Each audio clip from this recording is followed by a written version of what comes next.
कहानी की शुरुआत एक ऐसे लड़के से होती है जिसका बचपन से एक ही सपना था, दूसरे डिमेंशन तक जाने वाला रास्ता खोलना। लेकिन उसे जरा भी अंदाजा नहीं था कि ये सपना एक दिन उसकी पूरी जिंदगी बदल कर रख देगा। यही हमें छोटा रीड दिखाई देता है, जो एक दिन स्कूल में सबके सामने खड़ा होकर दावा करता है कि वो हिस्ट्री का पहला इंसान बनेगा जो टाइम और स्पेस में सफर करेगा, और साथ ही ये भी कहता है कि उसने पहली जनरेशन की मशीन पहले ही बना ली है। उसे पूरा यकीन था कि इंसान क्वांटम ब्रिज बनाकर डिमेंशन की दीवार तोड़ सकता है, लेकिन उसकी बात सुनते ही पूरी क्लास हंसी से गूंज उठती है।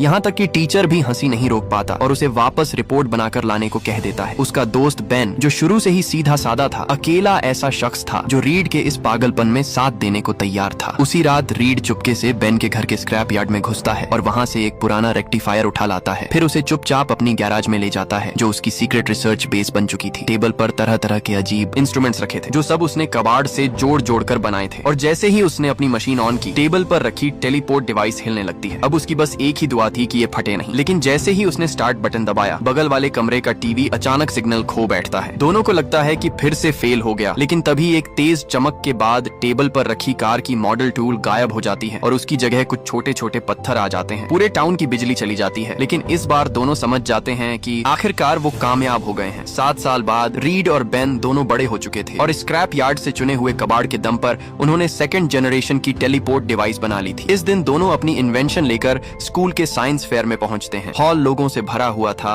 और उनका प्रोजेक्ट दिखते ही सबकी नजरें उस पर टिक जाती हैं। रीड प्रोफेसर्स को बताता है कि ये एक जगह से दूसरी जगह भेजने की फ्रीक्वेंसी एडजस्ट करता है और तुरंत बगल में खड़े एक बच्चे से प्लेन का मॉडल उधार लेकर वहीं डेमो करता है। जैसे ही बेन बटन दबाता है, पोर्टल में रखा प्लेन मॉडल गायब हो जाता है और 7 साल पहले वाली पहली जनरेशन से फर्क ये था कि अब ये डिवाइस चीजों को वापस भी भेज सकती थी। लेकिन किसी को अंदाजा नहीं था कि प्लेन तो सही सलामत वापस आ जाएगा, मगर टेलीपोर्ट से पैदा हुई इतनी बड़ी एनर्जी से फेयर के मैनेजर का बास्केटबॉल हूप वहीं फट जाएगा। रीड मिट्टी से सना हुआ प्लेन मॉडल उठाकर शर्मिंदगी से प्रोफेसर्स को समझाने लगता है कि शायद वो चाइना के गंसू प्रांत का चक्कर लगा आया। जो टीचर कभी रीड का मजाक उड़ाता था, वो उसकी इन्वेंशन देखकर भी नाक भाव सिकोड़े हुए था और बिना कुछ पूछे सबके सामने ही रीड का बाकी डेमोन्स्ट्रेशन कैंसिल कर देता है। साथ ही बास्केटबॉल बोर्ड का नुकसान भी भरवाने को कह देता है। दोनों जब निराश होकर जाने की तैयारी में थे, तभी बैक्स्टर इंस्टीट्यूट का डीन फ्रैंक वहाँ आता है और हैरानी से पूछता है कि क्या ये डिवाइस सच में गैराज में बनी है। असल में फ्रैंक की टीम भी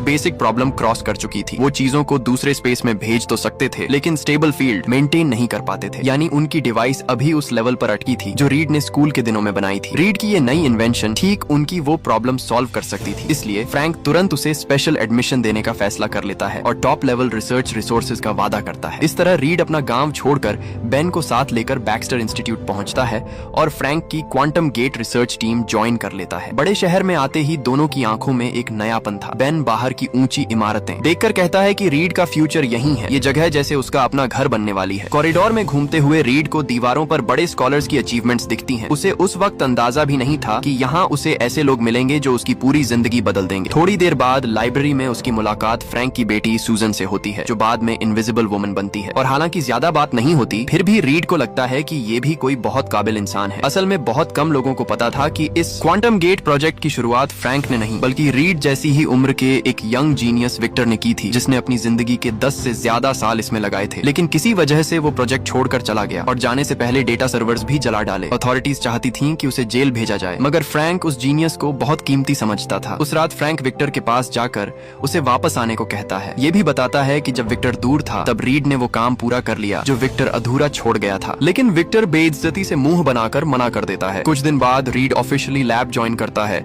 सूजन उसके डिजाइन ड्राइंग्स देखकर हैरान रह जाती है और तभी अचानक विक्टर वापस लैब में लौट आता है। रीड बिना कुछ सोचे उसे अपनी ड्राइंग्स दिखा देता है, लेकिन विक्टर डिजाइन्स पर नजर डालते ही मजाक उड़ाते हुए कहता है कि ये किसी बच्चे की डूडल लगती है और रीड के हेलो करने पर भी उसे नजरअंदाज कर देता है। असल में क्वांटम गेट प्रोजेक्ट का मकसद था एक नया एनर्जी सिस्टम डेवलप करना, ताकि अर्थ के रिसोर्सेज की ओवर एक्सप्लॉयटेशन कम हो सके। और इसी कॉमन ड्रीम की वजह से आखिरकार विक्टर रीड के लिए अपनी नाराजगी छोड़ देता है। अब उन्हें डिजाइन की कमियां गलतियां ढूंढनी थी, फिर ऑर्गेनिक चीजों को टेलीपोर्ट करके गलतियां सुधारनी थी, लेकिन सबसे जरूरी बात थी उन्हें वापस लाना। इसी दौरान फ्रैंक का बेटा जॉन अपने दोस्तों के साथ कार रेस करने जाता है। शुरू होते ही वो 100 मीटर पीछे छूट जाता है और जब बड़ी मुश्किल से पकड़कर इतराने लगता है तो एक ऐसी घटना होती है जिसकी किसी को उम्मीद नहीं थी। फ्रैंक उसे हॉस्पिटल से ले आता है। चेहरे पर निराशा साफ थी, क्योंकि जॉन सूजन जितना ही स्मार्ट था, फिर भी दिन भर मौज मस्ती के अलावा उसे किसी सीरियस चीज की परवाह नहीं थी। फ्रैंक साफ कह देता है कि कार वापस चाहिए तो स्कूल के लैब में आकर हेल्प करनी होगी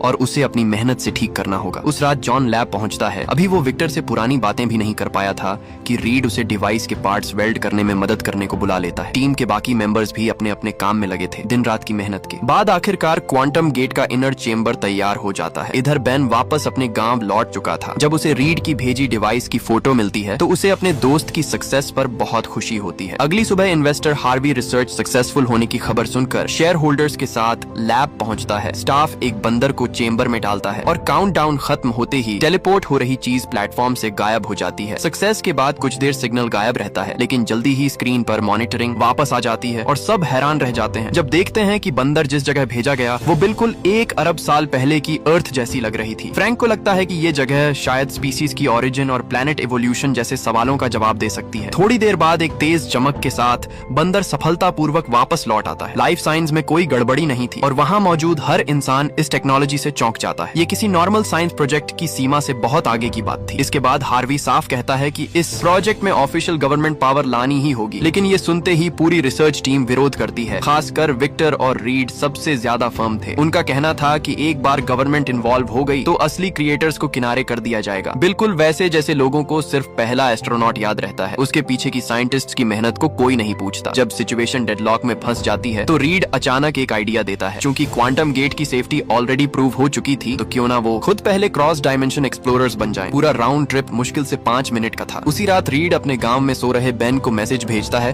और कहता है कि वो चाहे कुछ भी हो जल्दी आ जाए, क्योंकि रीड के दिल में उसकी सक्सेस के पीछे हमेशा से बेन का साथ था। कुछ घंटों बाद रीड, बेन, विक्टर और जॉन सब मिल जाते हैं और सब तैयारियां पूरी होने के बाद चारों एक साथ टेलीपोर्ट पॉड में घुसते हैं। एक जोरदार झटके के बाद वो सक्सेसफुली उस दूसरे डायमेंशन में पहुंच जाते हैं जहां एक अजीब सी ग्रीन एनर्जी फैली हुई थी। चारों पॉड से बाहर निकलते ही सबसे पहले जमीन में फ्लैग गाड़ते हैं और फोटो लेते हैं।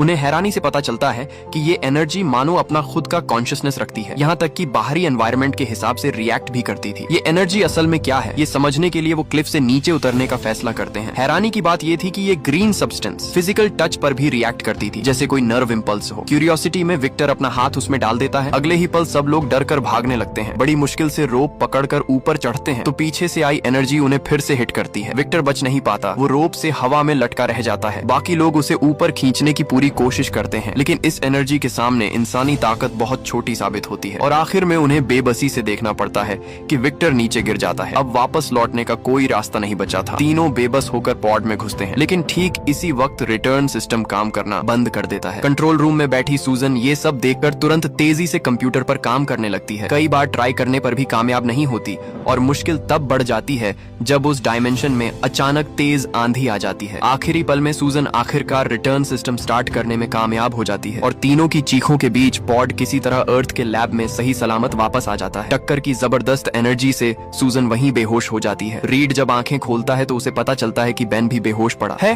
और सबसे डरावनी हालत जॉन की थी। वो पूरी तरह आग में जल रहा था। रीड चाहे कितना भी चिल्लाया कोई हरकत नहीं होती। वो अपने जख्मी शरीर को घसीटते हुए बेन की तरफ बढ़ता है, लेकिन सामने का नजारा देखकर उसकी आवाज ही निकलना बंद हो जाती है और वो वहीं डर के मारे बेहोश हो जाता है। जब उसे फिर से होश आता है तो उसे पता चलता है कि उसका पूरा शरीर अब 10 मीटर लंबा हो चुका था। लेकिन ऐसी हालत में भी रीड अपने दोस्तों को नहीं भूलता। उस वक्त उसे अंदाजा भी नहीं था कि सूजन समेत जॉन और बाकी सब भी बिल्कुल अलग तरह की सुपर पावर्स पा चुके हैं। बेहोश पड़ी सूजन की लाइफ साइंस तो नॉर्मल थी, लेकिन वो बेकाबू तरीके से कभी दिखती कभी गायब हो जाती थी। जॉन के शरीर में आग अभी भी जल रही थी और फ्रैंक अपने बेटे को तड़पता देखकर छुपाया नहीं जा सकने वाला दुख लिए खड़ा था। अभी सब समझ भी नहीं पाए थे कि हुआ क्या है कि एक जबरदस्त एनर्जी उनकी तरफ बढ़ने लगती है। जॉन का शरीर हजारों डिग्री की गर्म आग की लपटें छोड़ने लगता है और उसे उड़ने की भी ताकत मिल जाती है। तभी रीड को बेन की मदद की आवाज सुनाई देती है। उस वक्त उसे बस जल्दी से जल्दी अपने दोस्त को बचाना था। हैरानी की बात यह थी कि उसने बस अपनी बांह हल्के से समेटी और उसका 10 मीटर लंबा शरीर तुरंत नॉर्मल हो जाता है। खुद को बांधे स्ट्रैप्स खोलकर वो बेन की आवाज की तरफ भागता है, दूसरों की नजर में आने से बचने के लिए एक तंग वेंटिलेशन शाफ्ट में घुसता है और आखिरकार एक टूटी फूटी जगह में उसे बेन मिलता है, जो अब पत्थर का इंसान बन चुका था। मेरे खुदा, रीड, मेरे साथ ये क्या हो गया? तभी चारों तरफ अलार्म बजने लगता है। घबराहट में रीड अपने साथ लड़ने वाले दोस्तों को छोड़कर अकेले ही फैसिलिटी से भाग जाने का फैसला कर लेता है। उस दिन फ्रैंक अपने कमरे में बैठा सोच में डूबा था। क्वांटम गेट प्रोजेक्ट पूरी तरह उसकी रिस्पॉन्सिबिलिटी के तहत था और अब इतना बड़ा हादसा हो गया था, इन्वेस्टर जरूर उसे परेशान करेंगे। और सच में थोड़ी देर बाद हार्वी वहाँ आता है।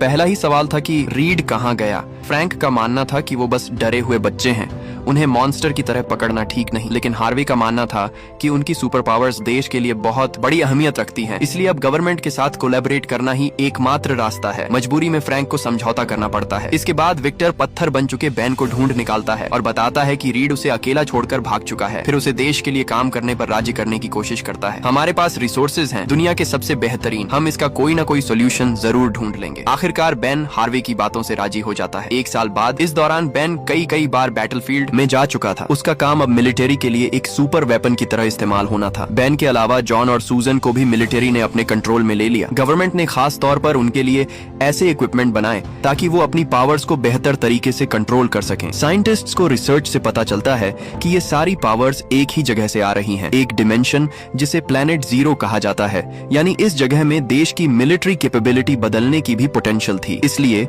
हार्वी मिलिट्री के साथ मिलकर क्वांटम गेट 2 नाम का प्रोजेक्ट शुरू करता है। प्लान था आर्मी को भी उस डायमेंशन में भेजना ताकि सोल्जर्स को भी एनर्जी से एनहांस किया जा सके। इसी दौरान जॉन अपनी कस्टम बैटल सूट पहनकर फ्लाइंग प्रैक्टिस कर रहा था। बेस पर लौटने पर स्टाफ अनाउंस करता है कि उसने फिर एक नया रिकॉर्ड बनाया है, लेकिन जॉन को लगता था कि वो और भी तेज हो सकता है। उधर सूजन भी बैलेंस पर लगातार प्रैक्टिस कर रही थी। उसे लगता था कि मिलिट्री उन्हें ठीक करना चाहती है ताकि वो नॉर्मल लाइफ में लौट सकें। उसे अंदाजा भी नहीं था कि वो पहले ही एक एक्सपेरिमेंट सब्जेक्ट बन चुकी है। इसी वक्त हार्वी मिलिट्री के टॉप ऑफिशियल्स को बेस टूर करा रहा था। आज का main attraction quantum gate 2 device था, लेकिन उनके सामने एक बड़ी प्रॉब्लम थी। पहला क्वांटम गेट रीड और विक्टर की कंबाइंड रिसर्च का नतीजा था और अभी दोनों में से कोई भी बेस पर नहीं था। मिलिट्री ये भी चाहती थी कि बेन के अलावा जॉन भी बैटलफील्ड में भेजा जाए। इसे रोकने का बस एक ही तरीका था, जल्दी से क्वांटम गेट ठीक करके जॉन को क्यूर किया जाए। इसके लिए फ्रैंक खास तौर पर सूजन के पास जाता है और उसे कहता है कि वो रीड को वापस ढूंढ कर लाए। लेकिन सूजन का मानना था कि रीड एक डिजर्टर है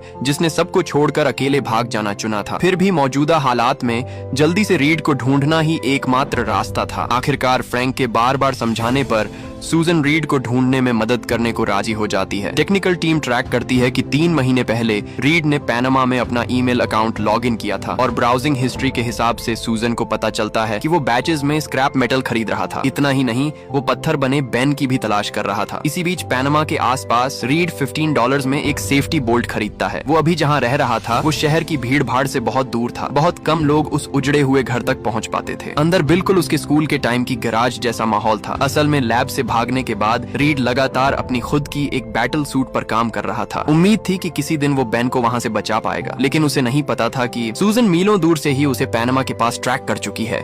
इस दिन जैसे ही रीड ने वेबसाइट पर लॉग इन किया, उसका IP एड्रेस सूजन और बाकियों ने पकड़ लिया। इसके तुरंत बाद हार्वी बेन के पास पहुँचता है और बताता है कि मिलिट्री ने उसके लिए एक नई मिशन तैयार की है, बिना ये जाने कि मिशन का टारगेट उसका अपना अच्छा दोस्त रीड ही है। इधर रीड अपने घर के बाहर कार फिक्स कर रहा था। अचानक पास रखी डिवाइस से अलार्म बज उठता है। उसे समझ आ जाता है कि मिलिट्री ने उसे ढूंढ लिया है। बिना कुछ सोचे वो सीधा जंगल में घुस जाता है, लेकिन ज्यादा दूर नहीं भागा था कि आसमान से उतरे सोल्जर्स उसे रोक लेते हैं। अच्छी बात ये थी कि रीड तुरंत रिएक्ट करके अपनी 40 मीटर लंबी बांह फैलाता है और सामने खड़े सोल्जर को पेड़ पर फेंक देता है। अपनी पावर्स के दम पर वो जल्दी ही सारे सोल्जर्स को खदेड़ देता है। तभी उसका पुराना दोस्त बेन आसमान से नीचे उतरता है। तुम यहीं छुपे हुए थे। Why? This is all my fault। Read को इस तरह बेन पकड़कर प्लेन में बिठा लेता है। अपनी पहले वाली भागने वाली हरकत के लिए रीड को बहुत अफसोस था। फिर भी वो बेन से प्रॉमिस करता है कि वो सबको ठीक करने का कोई ना कोई रास्ता जरूर ढूंढ निकालेगा। लेकिन चाहे दोनों पहले कितने भी अच्छे दोस्त क्यों ना रहे हों, बिट्रेयल झेल चुके बेन के लिए दोबारा ट्रस्ट बनाना आसान नहीं था। कुछ ही देर बाद रीड को सक्सेसफुली मिलिट्री बेस वापस लाया जाता है। ये सुनते ही सूजन तुरंत उससे मिलने आती है और बताती है कि उसने ये सब मजबूरी में किया, क्योंकि उन्हें रीड की क्वांटम गेट ठीक करने में मदद चाहिए थी। इसके बाद रीड को क्वांटम गेट प्रोजेक्ट बेस ले जाया जाता है। थोड़ी देर बाद फ्रैंक भी वहाँ पहुँच जाता है और रीड प्रोजेक्ट के डेटा में कुछ एडजस्टमेंट एक्सपेरिमेंट्स करता है। दोनों का एक ही मकसद था, बाकी सबकी सुपर पावर्स ठीक करना। लेकिन जॉन को शायद ये सब पसंद आ रहा था। रीड के डेटा एडजस्ट करने से पहले फ्रैंक खास तौर पर जॉन से बात करने जाता है। कहता है कि जल्दी ही वो सब अपनी पुरानी नॉर्मल लाइफ में लौट जाएंगे। लेकिन जॉन को ये बात मंजूर नहीं थी। आखिर उसे तो फ्रैंक ने ही जबरदस्ती लैब में हेल्प करने भेजा था, अब क्यों वो किसी और के हिसाब से जी। सब तैयारियां पूरी होने के बाद मिलिट्री क्वांटम गेट फिर से चालू करने की तैयारी करती है। प्लान था कुछ सोल्जर्स को उस डायमेंशन में भेजना। एक तेज चमक के साथ वो सब सक्सेसफुली टेलीपोर्ट हो जाते हैं। बेस पर आ रही फुटेज में रीड को हैरानी से नजर आता है कि वहाँ का लैंडस्केप बदल चुका है। हार्वे तुरंत सोल्जर्स को सैंपल्स इकट्ठा करने का ऑर्डर देता है। तभी एक टीम मेंबर को कुछ किलोमीटर दूर हीट सिग्नल डिटेक्ट होती है। वो सिग्नल उनकी तरफ ही बढ़ रहा था। दूरी कम होते होते उन्हें दिखता है कि वो शेप इंसान जैसी है और उसके आसपास कुछ एलियन एलिमेंट्स भी हैं। सबके हैरान चेहरों के बीच एक जानी पहचानी शैडो धीरे धीरे उनकी तरफ बढ़ती है। देखने से लग रहा था कि वो घायल है। हार्वे तुरंत उस शख्स को अर्थ वापस लाने का ऑर्डर देता है। जैसे ही स्ट्रेचर टेलीपोर्ट गेट से बाहर निकलता है, सबकी आंखों को यकीन ही नहीं होता। किसे पता था कि जो विक्टर साल भर पहले उस ग्रीन एनर्जी में गिर गया था, वो सही सलामत वापस आ जाएगा। इस वक्त विक्टर बिल्कुल पहचान में नहीं आ रहा था। उसका पूरा शरीर मानो किसी आर्मर सूट से जुड़ गया था। त्वचा भी डार्क ग्रे मेटालिक टेक्सचर में बदल चुकी थी। हार्वे क्यूरियोसिटी में पूछता है कि वो कैसे बच पाया, लेकिन उसका जवाब सुनकर हार्वे को तुरंत अपने सवाल पर पछतावा होने लगता है। That place kept me alive. Power the kind man like you must never possess. इतना बोलते ही हार्वे वहीं ढेर हो जाता है। विक्टर अब वो जीनियस नहीं रहा जो कभी खुद को साबित करना चाहता था। अपनी रिसर्च किसी और के कब्जे में देखकर वो अब सिर्फ रिवेंज चाहने वाला डॉक्टर डूम बन चुका था। पूरे बेस में तुरंत रेड अलार्म बज उठता है। सूजन और बाकियों को भी बिल्कुल अंदाजा नहीं था कि जो विक्टर कभी उनके साथ कंधे से कंधा मिलाकर लड़ता था, वो अब लैब में खुला कत्लेआम कर रहा है। आवाज सुनकर जब रीड और बाकी लोग वहां पहुंचते हैं तो जमीन पर दर्जनों लाशें पड़ी थी। इस अफरा तफरी में जॉन अचानक हमला करते करते बचता है। वो लगभग अचानक आई सूजन को ही चोट पहुंचा देता। अब उन्हें सबसे ज्यादा फिक्र फ्रैंक की थी। अच्छी बात ये थी कि विक्टर को अब भी पुरानी यादें याद थी, इसलिए उसने रोकने आए फ्रैंक पर हाथ नहीं उठाया। बस इतना कहा कि वो अपने असली घर उस डायमेंशन में वापस जाना चाहता है। दोनों जब इस बात पर बहस कर ही रहे थे कि जॉन और सूजन भी उसे रोकने पहुंच जाते हैं, लेकिन विक्टर कहता है कि अब बहुत देर हो चुकी है। Earth is dying. किसी को उम्मीद नहीं थी, लेकिन आखिर में वो फ्रैंक को मार डालता है। इसके बाद बिना पीछे मुड़े वो क्वांटम गेट में घुस जाता है। रीड बिना सोचे उसके पीछे भागता है, लेकिन विक्टर की जबरदस्त एनर्जी उसे वहीं उछाल देती है। और सबसे खतरनाक बात ये थी कि विक्टर ने जबरदस्ती टेलीपोर्ट चेंबर एक्टिवेट कर दिया, जिससे सिस्टम ओवरलोड होकर पूरी तरह कंट्रोल से बाहर हो जाता है। अगर ये रुका नहीं तो क्वांटम गेट एक ब्लैक होल बनाकर पूरी अर्थ को निगल जाएगा। उस वक्त उस डिमेंशन में विक्टर के पैरों के नीचे से एक विशाल एनर्जी पिलर उठती है, बिल्कुल जैसे सन वुकोंग की गोल्डन स्टाफ हो, सीधे आसमान तक जाती हुई। और उस विशाल एनर्जी से बेस पल भर में चूर चूर हो जाता है। किसी को कुछ समझ आता उससे पहले ही सबको उस डिमेंशन में खींच लिया जाता है। वहाँ पहुँचते ही उन्होंने विक्टर को लाइट कॉलम के नीचे एनर्जी अब्सॉर्ब करते देखा। उसे रोकना ही था, वरना अर्थ का बचना नामुमकिन था। जॉन बिना सोचे समझे सीधा उस पर टूट पड़ता है, लेकिन अटैक करने से पहले ही विक्टर के कंट्रोल किए हुए पत्थर उसे धराशायी कर देते हैं। इसके बाद बेन भी हिम्मत करके अटैक करता है, लेकिन उसका हाल जॉन से भी बुरा होता है। रन! इस वक्त अर्थ धीरे धीरे निगली जा रही थी। सड़कें फट रही थी, ऊंची इमारतें पल भर में गिर रही थी। अनगिनत लोग बेबसी में चीखते चिल्लाते भाग रहे थे। उन्हें अंदाजा भी नहीं था कि जमीन में छुप जाने से भी कुछ फायदा नहीं होगा। इसके बाद विक्टर एनर्जी से डस्ट स्टॉर्म उठाता है और इनविजिबल सूजन को एक्सपोज करके जमीन पर पटक देता है। रीड उसे रोकने की कोशिश करता है, लेकिन बात पूरी होते ही विक्टर की छोड़ी स्पेशल एनर्जी वेव उसे कंट्रोल कर लेती है। वो पूरी तरह जमीन पर जकड़ा रह जाता है। जब विक्टर बाकियों को खत्म करने ही वाला था तो रीड सबसे पहले खुद को छुड़ाकर काउंटर अटैक शुरू कर देता है। असल में इस जगह का एनर्जी एनवायरनमेंट न सिर्फ विक्टर को बल्कि उन चारों की पावर्स को भी और मजबूत कर रहा था। रीड अपने बॉडी के स्ट्रेच की मदद से विक्टर को जमीन पर पटक देता है ताकि बाकी साथियों को थोड़ा सांस लेने का मौका मिल सके। जैसे ही बेन पत्थरों के बंधन से आजाद होता है, वो कई टन वजनी चट्टान उठाकर पूरी ताकत से विक्टर पर दे मारता है। इसके बाद जॉन फिर से आग जलाकर खुद को एक फायर बॉल में बदल लेता है और बार बार विक्टर पर हमला करके